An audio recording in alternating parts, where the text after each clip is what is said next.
నారా చంద్రబాబు నాయుడు గారు ఏదైతే అమరావతిలో రాజధాని నిర్మించాలనేసి అనుకుంటున్నాడో అక్కడ రాజధాని వద్దు ప్రభు, అక్కడ అన్ని లక్షల కోట్లు ఖర్చు పెట్టడం వృధా, మన దగ్గర అంత డబ్బులు లేవు, అదేదో మ్యావిగన్ని డెవలప్ చేసుకుంటే ఆల్రెడీ డెవలప్డ్ సిటీస్, ఎందుకంటే మచిలీపట్నంలో పోర్ట్ ఉంది, విజయవాడలో రైల్వే స్టేషన్ ఉంది, గుంటూరులో మంచి బిజినెస్ లొకేషన్స్ ఉన్నాయి, మంచి కనెక్టివిటీ ఉంది, వీటిని డెవలప్ చేసుకుంటే ఈజీగా పెద్ద నగరం అవుతుంది, దేశంలో కల్లా మంచి నగరాన్ని మనం మంచి రాజధాని నిర్మించుకోవచ్చు అని చెప్పేసి జగన్మోహన్ రెడ్డి గారు ఒక మ్యావిగన్ అనేసి ఒక ప్రతిపాదన తీసుకొస్తే దాని మీద ట్రోలింగ్స్ తప్ప ఇంకేమీ కనిపించట్లే. టెక్నికల్గా ఎవరైనా సరే మంచిగా మాట్లాడతారు అనేసి ఆ రోజు నుంచి ఈ రోజు వరకు వెయిట్ చేస్తున్నారు, కానీ ఎవరు కూడా టెక్నికల్గా ఎవరు కూడా మాట్లాడడం లేదు. అందరూ కూడా మ్యావిగన్ని ట్రోల్ చేస్తున్నారు, ఏఐ వీడియోస్ని తయారు చేసి వదులుతున్నారు. అంతేగాని మ్యావిగన్ వల్ల ఉపయోగాలు ఏంటి అనేసి మాత్రం ఎవరు కూడా ఆలోచన చేయడం లేదు. ఆలోచన చేయండి, ఆలోచన చేయడంలో తప్పులేదు కదా, తప్పు ఒప్పో తర్వాత తెలుస్తుంది.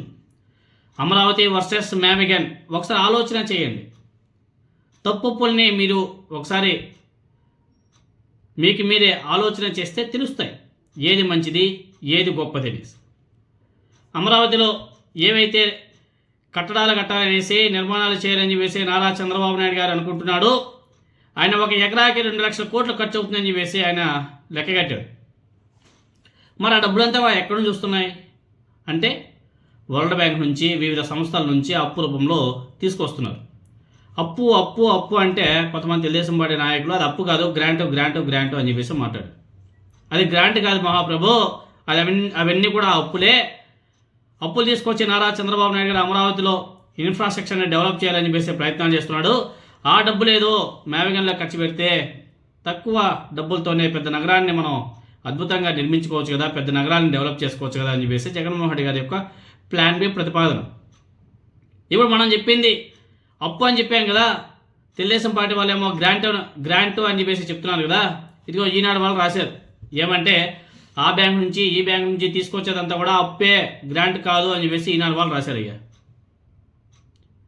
కాబట్టి ఇప్పుడు గతంలో మనం చెప్తే వినలేదు కదా, అట్లీస్ట్ ఈనాడు వాళ్ళు చెప్పిందన్నా సరే అట్లీస్ట్ తెలుగుదేశం పార్టీ వాళ్ళైనా సరే నమ్మాలి కదా, నమ్ముతారు కదా, ఎందుకంటే వాళ్ళు రాసి వాళ్ళ కరపత్రకే కదా. ఈనాడు లెక్కల ప్రకారం ఇప్పటి వరకు అమరావతి అప్పు 50,000 కోట్లు దాటిపోయింది అని చెప్పేసి ఈనాడు వాళ్ళు రాశారు.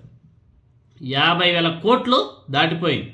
ఇప్పటికే రాష్ట్ర ప్రభుత్వం ఖర్చు పెట్టింది, కేంద్రం ఇచ్చింది, దీనికి ఎక్స్ట్రా అప్పే, ఓన్లీ అప్పే 50,000 కోట్లు రాష్ట్ర ప్రభుత్వం కేంద్ర ప్రభుత్వం ఇచ్చింది మాత్రం ఎక్స్ట్రా. అది ఎక్కడికి పోయినాయో ఎవరి జోబులోకి పోయినాయో అవి నెక్స్ట్ గవర్నమెంట్ మారితే తెలుస్తాయి. ఇవే కాకుండా అమరావతి బాండ్స్ ల్యాండ్స్ అమ్మకాల ద్వారా ఇంకా ఆ లెక్కలన్నీ కూడా తేలాలి. మరి జగన్మోహన్ రెడ్డి గారు చెప్పింది కూడా ఇదే కదా, 2 లక్షల కోట్లు కావాలి, ఎందుకు అంత డబ్బులు ఖర్చు పెట్టడం అనేసి. చూడండి ఈనాడు వాళ్ళు ఏం రాశారంటే, నమ్మకం కుదిరి నిధులు సమకూరి రాజధానికి తీసుకునే రుణాలు అంటే అప్పులు ఎఫ్ఆర్బిఎం పరిధిలోకి రాకుండా కేంద్రం మినహాయింపునిచ్చింది. ప్రపంచ బ్యాంక్ ఏడీబీ 2 నెలల్లో 15,000 కోట్లు రుణం అందించాయి. హట్కో 11,000 కోట్లు, నాబార్డు 7,387 కోట్లు, national bank for financing infrastructure and development 7,500 కోట్ల రుణం అందించాయి. ఇప్పటివరకు అందించినవే. ఇప్పటికే బ్యాంకులో ఆర్థిక సంస్థల నుంచే మొత్తంగా 40,887 కోట్ల రుణం అందింది. అన్ని రుణాలే. ఎక్కడ గ్రాంట్? దీంట్లో గ్రాంట్ ఎక్కడ? అన్నీ కూడా రుణాలే కదా. ఏపీపీఎస్సీ మరో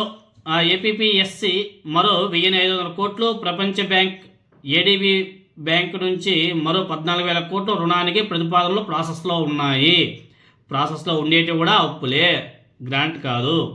రైతులకు స్థలాలు కేటాయించగా మిగిలిన భూముల్ని విక్రయించడం, బాండ్లు వంటి మార్గాల్లో మరిన్ని నిధులు సమకూర్చుకోవాలని సిఆర్డీఏ తలపిస్తుంది. ఇదిగో ఈనాడు పేపర్ రాసింది 7వ తేదీ 4వ నెల 2026లో 26వ తేదీ పేజ్ నెంబర్ 12లో ఈనాడు వాళ్ళు రాసినటువంటి కథనం.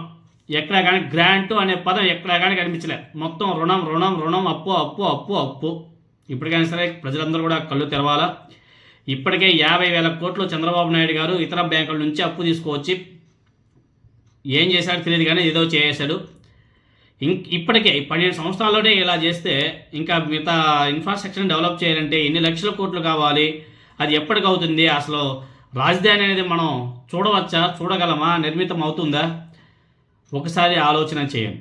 ఉన్నదాన్ని మనం డెవలప్ చేసుకోవడం, రాజధానిగా పేరు పెట్టుకొని డెవలప్ చేసుకోవడం గొప్ప, లేని చోట ఏదో ఉందని చెప్పేసి మనం ఇమాజినేషన్లోకి వెళ్ళి గ్రాఫిక్స్లు చూసి ఇదే మన రాజధాని అని చెప్పేసి మురిచిపోయి ఆనందపడాలా? ఒకసారి మీరు అందరూ కూడా ఆలోచన చేసి మ్యాబిగన్ వర్సెస్ అమరావతి గురించి ఆలోచన చేయండి. తప్పులు ఉంటే చెప్పండి, అంతేగాని ట్రోలింగ్ చేయకండి. చేసేదంతా కూడా అప్పే. ఎక్కడ కానీ గ్రాంట్ రూపంలో ₹1 కాదు కదా, పావలా కూడా రాలేదు.